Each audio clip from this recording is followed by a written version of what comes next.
Much to many people's anger and annoyance, I've been claiming that Americans do want electric cars. Well, Toyota has been saying the opposite. In fact, Toyota's head in North America claimed that Joe Biden's policy of 50% electric car sales by 2030 would not work, would be an abject failure because Americans just don't want EVs. Well, it turns out that couldn't be further from the truth. In fact, this recent data shows exactly what's happening in the US, and it's definitely not what Toyota is claiming. Hello, my friends, and welcome to the channel. I'm the Electric Viking. Great to see you. Excited to see you today because I've got some information to share with you supporting my thesis that I've been arguing, going on about now for a long time. I'm sure you've heard me say it. Toyota is wrong. Americans do want EVs, and that's part of the reason why there is more than 2 million reservations for electric cars in the United States alone. That's right, there is. If you put them all together, you add up Rivian, Tesla, GM, Ford, all their reservations, not just them, but everyone else, you'll see that actually Americans want EVs big time. In fact, if you look at what's happening in California, which actually sets a sort of historical precedence for what happens in the US, it seems as though a lot of you are not going to like hearing this, but it seems as though California sets a trend and then eventually the rest of America follows. The same thing happens here in Australia. Don't you worry, Australians, they're not going to like me for saying this, but the truth is we follow you Americans as well. We're usually about 5 to 10 years behind you. For example, look at our vehicle market. Our vehicle market is very similar to America's. What do we buy now? Pickup trucks. En masse. People love them. Did they used to? Not so much. Do they now? Absolutely. It took us we're probably about 20 years behind you guys with that. But now we have sort of caught up to some degree for our love of pickup trucks. Our love of EVs as well isn't so obvious as what it is in America. I mean, you guys have Tesla, you have Ford innovating to build EVs, you have GM innovating, you've got Lucid, you've got Rivian, you've got a bunch of other companies, Atlas, the list goes on. But the truth is, the media, because they're trying to constantly denigrate EVs, create sensational stories, and a lot of them are funded by big oil, to be fair. A lot of their funding comes from where? The money for marketing? Well, it comes from companies like BP, Shell, etc. You know, these big oil companies. Therefore, it's in the media's interest to paint a picture that actually is false. Therefore, many Americans have been brainwashed into believing that either EVs are bad or people don't want them. However, EV adoption in the US is happening much faster than anticipated, according to an observation of research by Recurrent Auto, which is focused on providing transparency. Isn't that interesting? And confidence in pre-owned EV transactions. The research directly contradicts and challenges a statement by Jack Hollis, the Executive Vice President of Sales at Toyota Motor North America. In fact, it doesn't just contradict what he said, it contradicts what the head of another department at Toyota in North America claims. By the way, he owns a Tesla. He claims EVs are bad as well. Same thing as the CEO of Toyota in Japan, or the global CEO, who is the grandson of the founder of the company. Same thing as what's going on right here now in Australia, where unfortunately the CEO of Toyota Australia is also the CEO of the automotive industry body here in Australia. And they set rules, and basically it's at our disadvantage. Now, according to Hollis, consumer demand isn't sufficient enough for the mass production of battery electric vehicles to develop as fast as people would like. He added that battery electric vehicles cost too much and that the infrastructure isn't ready for recharging batteries away from home. Yeah, all the stuff you guys know is false, right? That's Toyota, that's what they're saying. I don't think the market is ready. I don't think the infrastructure is ready. And even if you were to purchase one, and if you could afford it, they're still too high, Hollis said. I mean, is he referring to these own EVs that Toyota have started selling in North America? I don't know. But it is interesting that he's saying this at a time when Toyota have just started selling an EV in North America, which they are now trying to buy back from customers.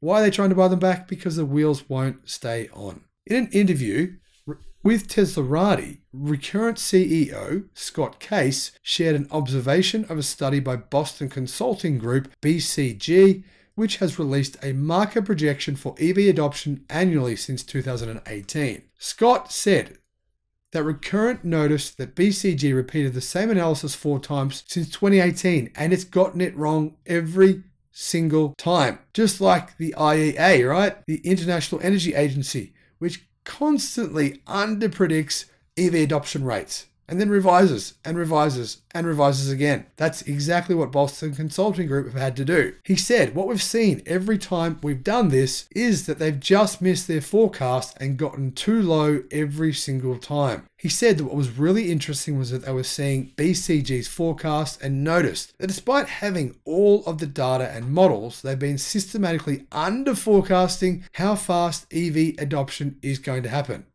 or how fast it is happening, to be more correct. This graph from Tesla-like shows how the EV sales projection for 2030 by BCG changed every single time it released the report. According to BCG, EV sales projections in the US for 2030 continued to grow. In 2018, when they first did it, it was 21%. In 2020, it was 26%. In 2021, it was 42%. In 2022, it was 53%. In 2023, it was 64%. Oh, hang on, I just made that part up. Yeah, they didn't say anything about 2023, but we all know exactly what's going to happen, don't we? I mean, look at these numbers, 21, 26, 42, 53. Pretty logical progression. We're going to see over 60% in their new revised graph next year. In fact, I'm willing to bet money that that is exactly what will happen. What Scott and the team at Recurrent found strange was that in the course of 4 years, the US EV sales projections for 2030 more than doubled, growing from an estimated 21% to 53%. Now, a lot of you Americans have sent me emails criticizing me, saying my predictions are wildly incorrect. I'm too much of an optimist, you guys say. I'm being too optimistic about EVs and Americans. I'm not. Look at this. This is showing you exactly what is happening. In fact, I think I could be understating things, but either way, I believe this graph will turn into 90% when they redo it in 2028. Maybe even more. Scott pointed out that BCG isn't the only company that has consistently missed how quickly the auto market is transitioning to electric cars, specifically in Europe, China, but also in North America. The market adoption is just happening way faster than any moment in the past. This is not about when we got to compete with it or what the numbers have been already. It's what the best industry experts are forecasting about how fast this is going to happen. We still have 8 years between now and 2030. In fact, not really. It's more like 7. How many more times is this going to get forecasted? Eventually, they will get it right because we'll be in 2030 and we'll know exactly how many cars were sold that are EVs versus combustion engines. But there's clearly only one direction that this adoption forecast is going: upwards, quickly, very quickly. 3 major factors. Scott went over 3 major factors that BCG uses in its model. First, it's what are the projections for battery prices? This is a huge component of the cost of EVs. Second is what the vehicle selection looks like and how many automakers are adopting different models. The third is government policy changes. Very, very important. When you think about those 3 factors and over the course of the 2018 to 2022 models, you can sort of understand what's been changing. Scott said there was a 97% cost reduction in lithium-ion battery prices over the past 3 decades up till 2018. A 97% cost reduction over the past 30 years.